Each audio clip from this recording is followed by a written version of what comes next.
नमस्कार दोस्तों, आप सभी को नववर्ष की हार्दिक बधाइयाँ। स्वागत है आपका आपके अपने YouTube channel concept talk with Purnendu में और डेली करंट अफेयर सीरीज़ के अगले वीडियो के साथ मैं हाजिर हूँ। चलिए शुरू करते हैं। देखते हैं आज का पहला प्रश्न।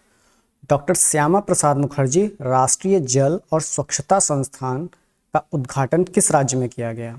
और DSPM निवास संस्थान का उद्घाटन किया गया है पश्चिम बंगाल में। प्रधानमंत्री नरेंद्र मोदी ने इसमें वर्चुअली इसका उद्घाटन किया है। पहले वो फिजिकली रूप से वहाँ जाने वाले थे, मगर उसी दिन उनकी माताजी का निधन हो गया और उस वजह से वो कोलकाता जा नहीं पाए और फिर उन्होंने उसका उद्घाटन वर्चुअली रूप से किया। देखते हैं अगला प्रश्न। भारत के चुनाव आयोग ने किस श्रेणी के लोगों के लिए रिमोट इलेक्ट्रॉनिक वोटिंग मशीन का प्रोटोटाइप विकसित किया है? और जो घरेलू प्रवासी श्रमिक हैं, यानी कि जो एक राज्य से दूसरे राज्य में रहते हैं या एक ज़िले से दूसरे ज़िले में रोज़गार के लिए या किसी अन्य कारणों की वजह से रहते हैं और उन्हें मतदान अपने गृह ज़िले में ही करना होता है, तो उनके लिए एक प्रोटोटाइप अभी विकसित किया जा रहा है जिससे वो जहाँ हैं वहीं पर रहकर अपना मतदान दे सके। ये इंटरनली है, यानी देश के अंदर ही रहने वाले घरेलू प्रवासी श्रमिकों के लिए है।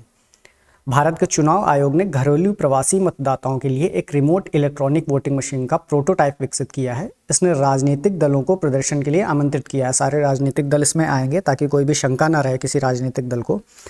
और यदि इसे लागू किया जाता है तो प्रवासी मतदाताओं को अपने मताधिकार का प्रयोग करने के लिए अपने गृह जिले की यात्रा करने की आवश्यकता नहीं होगी और इससे मतदाता भागीदारी बढ़ाने के लिए भी एक प्रमुख कदम होगा। इसमें परसेंटेज भी बढ़ जाएगा मतदान का, क्योंकि बहुत से लोग हैं जो केवल मतदान करने के लिए अपने जहाँ कार्य कर रहे हैं वहाँ से अपने ज़िले में नहीं आते हैं किसी भी कारण की वजह से। देखते हैं अगला प्रश्न। किस राज्य ने भारत की पहली नीलगिरी तहर परियोजना शुरू की है? और यह परियोजना शुरू की गई है तमिलनाडु। तमिलनाडु का राजकीय पशु माना जाता है नीलगिरी तहर, और यह जो है विलुप्त सूची में आ रहा है। वन्यजीव संरक्षण अधिनियम 1972 की अनुसूची 1 के तहत इसको संरक्षण प्रदान किया गया है। तमिलनाडु सरकार ने 25.14 करोड़ रुपए की लागत से राजकीय पशु नीलगिरी तहर के संरक्षण के आदेश जारी कर दिए हैं और इसे पूरे देश में पहली नीलगिरी तहर संरक्षण परियोजना भी माना जा रहा है। देखते हैं अगला प्रश्न। किस IIT संस्थान ने Wharton QS reimagine education awards 2022 जीता? और यह अवार्ड जीता है IIT मद्रास ने। डेटा साइंस और एप्लीकेशन में IIT मद्रास BS ने सर्वश्रेष्ठ ऑनलाइन कार्यक्रम श्रेणी में रजत जीता, जबकि IIT और IISc की संयुक्त पहल NPTEL यानी कि national programme on technology enhanced learning ने आजीवन सीखने की श्रेणी में स्वर्ण जीता। देखते हैं अगला प्रश्न। किस राज्य का धर्मादाम भारत का पहला पूर्ण पुस्तकालय निर्वाचन क्षेत्र बना? और यह बना है केरल का। केरल का धर्मादाम जो है वो पूर्ण पुस्तकालय निर्वाचन क्षेत्र बन गया है और केरल जिसमें 100% साक्षरता हासिल करने वाला ये पहला राज्य है। शायद भारत का एकमात्र ऐसा राज्य भी है जहां हर गांव में एक पुस्तकालय है। और केरल के मुख्यमंत्री पिनाराई विजयन का निर्वाचन क्षेत्र भी है यह धर्मादम, और यहाँ पर पहले 63% क्षेत्र में ही पुस्तकालय था, मगर एक जन संगठन people's mission for social development की मदद से इसे 100% पुस्तकालय वाला निर्वाचन क्षेत्र बना दिया गया है। और पुथुवाइयर नारायण पनिक्कर को भारत में पुस्तकालय आंदोलन के जनक के रूप में भी जाना जाता है और इनका जो जन्म दिवस है उसको राष्ट्रीय पठन दिवस के रूप में भी मनाया जाता है। देखते हैं अगला प्रश्न। उत्तर प्रदेश राज्य की पहली महिला पुलिस आयुक्त के रूप में किसे नियुक्त किया गया है? और यह नियुक्ति की गई है लक्ष्मी सिंह। याद रखिएगा, लक्ष्मी सिंह उत्तर प्रदेश राज्य की पहली महिला पुलिस आयुक्त हैं। उत्तर प्रदेश के गौतम बुद्ध नगर में पुलिस कमिश्नर पद पर लक्ष्मी सिंह को तैनात कर दिया गया है। वे नोएडा की टॉप कॉप होंगी। यूपी में इस पद तक पहुंचने वाली वे पहली महिला अधिकारी बन गई हैं। राज्य सरकार ने पुलिस महानिरीक्षक यानी IG लखनऊ रेंज लक्ष्मी सिंह को नोएडा का प्रभार देते हुए राज्य की पहली महिला पुलिस आयुक्त के रूप में नियुक्त किया है। देखते हैं अगला प्रश्न। किस मंत्रालय ने हाल ही में खान पर्यटन को बढ़ावा देने के लिए 8 इको पार्क का निर्माण किया है? और ये क्या है? ये कोयले की खान है। जब किसी क्षेत्र में कोयला का खनन किया जाता है तो कुछ समय बाद वहाँ से कोयला निकलना जब बंद हो जाता है तो उस क्षेत्र को अब पर्यटन के रूप में विकसित किया जा रहा है और कोयला मंत्रालय जो है इसको इको पार्क के रूप में परिवर्तित कर रहा है। कोयला मंत्रालय इसका सही उत्तर होगा। ये आप देख रहे हैं जैसे पार्क सा बना दिया जाता है और पर्यटन के लिहाज से काफ़ी अच्छी पहल है ये। पुनर्प्राप्त भूमि पर इको पार्क विकसित करने और खान पर्यटन को बढ़ावा देने के लिए कोयला मंत्रालय के जारी प्रयासों के तहत देश के विभिन्न हिस्सों में 8 इको पार्क बनाए गए हैं और ऐसे 2 और पार्क 2022-23 तक पूरे हो जाएंगे। और इसके लिए जो है NLCIL ने खान 1 और खान 2 में इको पर्यटन को बढ़ावा देने और सतत खनन गतिविधियों को प्रदर्शित करने के लिए हाल ही में पौंडीचेरी पर्यटन विकास निगम के साथ एक समझौता ज्ञापन पर हस्ताक्षर भी किए हैं। देखते हैं अगला प्रश्न।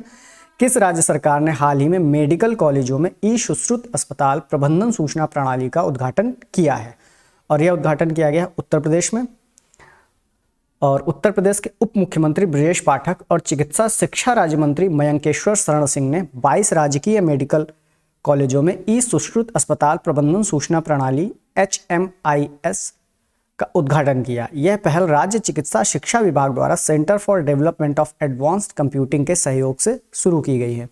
तो जो CDAC है उसके माध्यम से इस सुविधा को शुरू किया गया है और इसमें एक तरह का इंफॉर्मेशन सिस्टम बनाया जाएगा जिसमें जो भी पेशेंट हैं वो सरकारी अस्पतालों में अपॉइंटमेंट लेना, जैसे ऑपरेशन के लिए अपॉइंटमेंट मिलता है या डॉक्टर को दिखाने के लिए अपॉइंटमेंट मिलना, अपना बेड सुरक्षित करना, बेड बुक करना, ये सारी चीज़ें वो ऑनलाइन माध्यम से ही कर सकेंगे।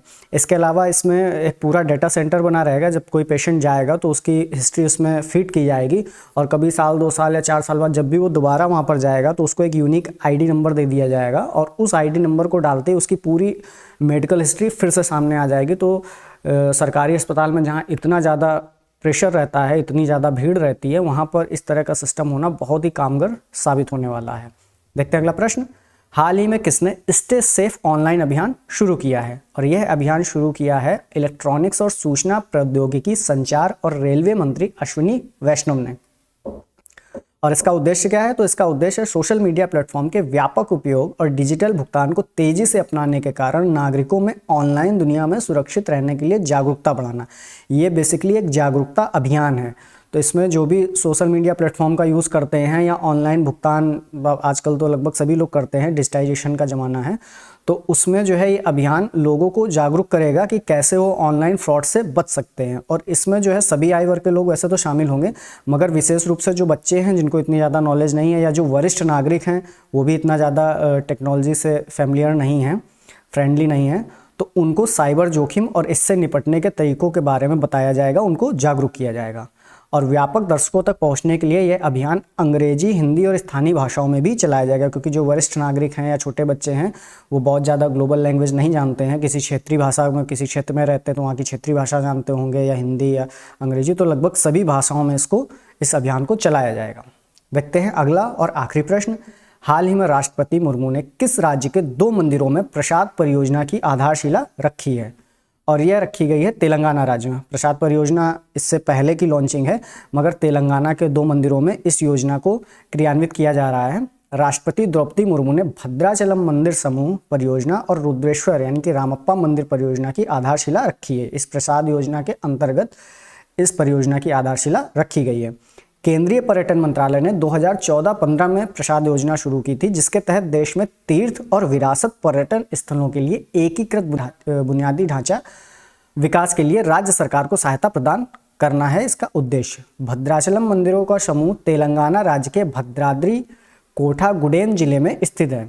इसे 350 साल पुराना बताया जा रहा है और यह भगवान राम, उनकी पत्नी सीता और भाई लक्ष्मण के साथ जुड़ा हुआ है। कुछ समय अपने वनवास के दौरान वो लोग इसके पास की एक जगह में रुके थे, इस वजह से ये उनसे जुड़ा हुआ है।